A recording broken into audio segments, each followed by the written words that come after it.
everyone. We're now going to look at a two-way ANOVA, and we're going to use this to evaluate the significance of our effects that we calculated in the design of experiments. So, we've discussed the one-way ANOVA, and now in this session we want to extend this to a two-way ANOVA. And we want you then to be able to apply this in order to determine the significance of the effects that you calculated from our designed experiments. So let's just review here. As we learned, the ANOVA procedure is used to decide if a significant difference exists among the means of populations with outcomes generated by different treatment combinations in an experiment. And we use the ANOVA when we have one factor, but more than two different treatment levels. For our DOEs, we had two factors, and we only had two different treatment levels, but two different treatment levels for two different factors. So that gave us four different treatment combinations. Now this makes our analysis computationally very intensive. The ANOVA method is extensively used for analyzing data from experiments, and normally you take advantage of a computer program to do these computations. What we're going to do is to go through our ANOVA method, and we're going to apply the results we had from our experiments so you can see actually how simple the calculations are. But in this course, you're not going to be expected to do a lot of cell averages and row calculations. That information would be given to you, but we would expect you to draw the correct conclusion, be able to draw the conclusion if the effects are significant. So just a reminder, our DOE example, we were designing lawnmowers. We were looking at the response of the response. The Y value was the time to mow the grass. And I think the yard was 10,000 square feet. We had two different factors. We had factor A, blade angle, 12 degrees and 16 degrees, and factor B was deck height, 15 inches and 7 inches, 5 inches and 7 inches. So each of these had a low and a high level. And again, this came from past models of lawnmowers, past experience. The designers were looking for sensible values that would then allow them to make a decision on what would be the best combination for an optimal mowing speed. So we're looking again, the best combination of blade angle and deck height in this experiment. And what we found was, if you remember, we had, from they're both at the low level, level 1. So we indicated by 1, both at the low level, two different replicates here, and the response was 73 minutes. Both at the high level, call that AB, this plus sign. We ended up here, we didn't have any variation between our replicates, and we got 83. We noticed that in this experiment, from these four different corners, the best value here was the shortest mowing time was 48. So here this was treatment combination A or treatment combination 2, where we had the lowest mowing time.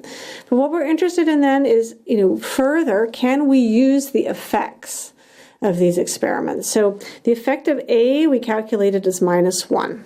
So what that would mean is when A went from a low to a high level, the mowing speed might drop by 1 minute. And B was when we went from when the height was adjusted from a low to a high level, so 5 to 7 inches, we would have a mowing speed increase of 11. So we also had something new, though, and this was the idea of interaction. So the interaction of the mowing height with the blade angle and the deck height on the mowing speed, and we had here a number 24. Now we want to know if these values are significant. And what's important here, we learned that if they're significant, if either these factor levels are significant, then it means we can use them to do our designs. However, if the interaction is significant, then we have to disregard all of the results. There is an interaction, and we can't use our effects meaningfully. So we're going to do this significance test with an ANOVA. Now, we're going to go back now and look at our one-way ANOVA table where we summarized all the data. So again, this is from the one-way ANOVA. We had different observations for different, here's our factor levels, 1 through A, different factor levels, and then we had different observations, 1 through N, within each of those factor levels, and we would calculate an average value for each of those factors, and we would calculate an overall average for all the data.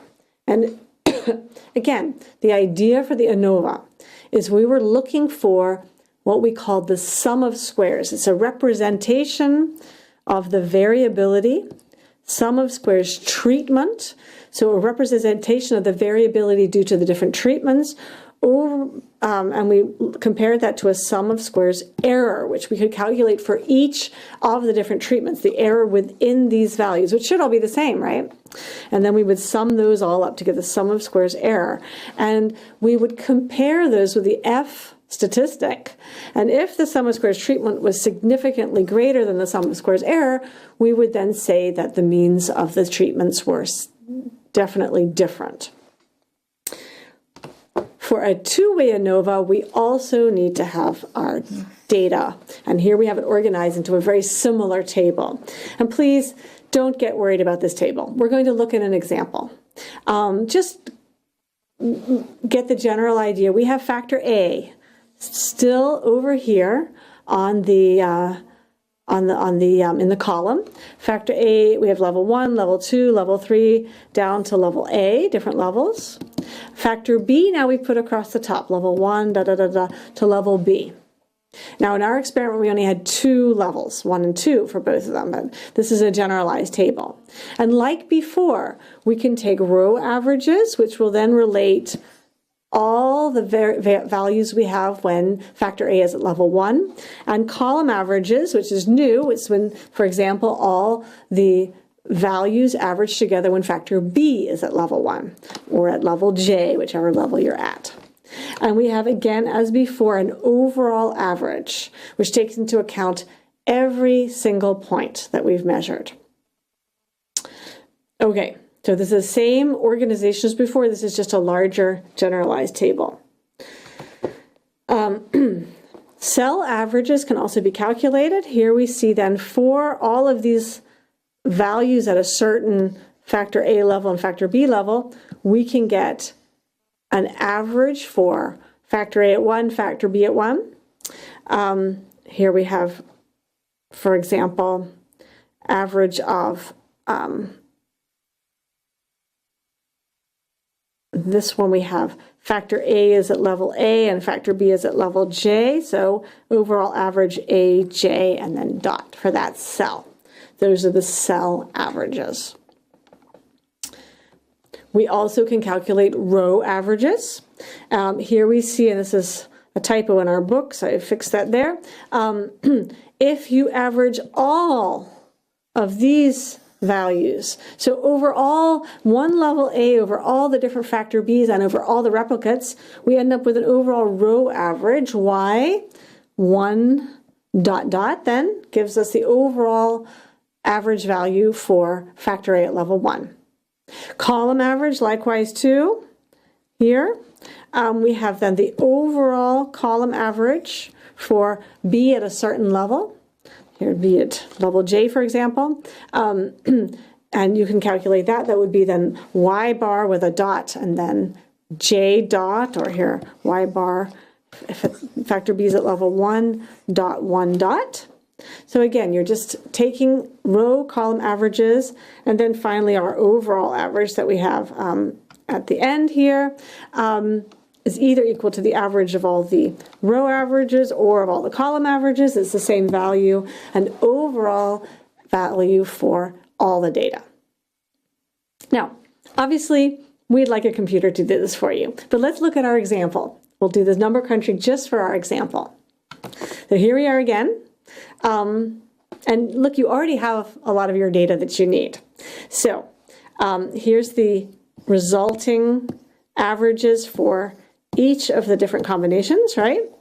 And our two effects and our interaction effect. Let's put this into our table. So factor A here on the left side, factor B across the top. Low level, so level 1, level 2, level 1, and level 2. We had here 72 and 74 at this was this level 1, and that gave us an overall cell average of 73. It comes directly from our table. I should have put the table at the top there. Likewise, for them both at the high level, 83 and 83, overall cell average is 83. And so forth and so forth. There's our 48, where we have the fastest time, and here's our 60. Now, we just add in the row averages. So you take 73 plus 60 divided by 2, right? And you get 66.5. 48 plus 83, and we get 65.5. Here, column averages 60.5 and 71.5. And an overall average then of 66. So, much more simple, and we're only doing 2-by-2 experiments. Once you get into something more complicated, of course, it really would help to have a computer. But there's no mysteries here. We're taking the data we already had, in fact, we already had calculated that, and then just adding these row and column averages. But let's not forget what we're going to do with the ANOVA analysis, and we'll do that next.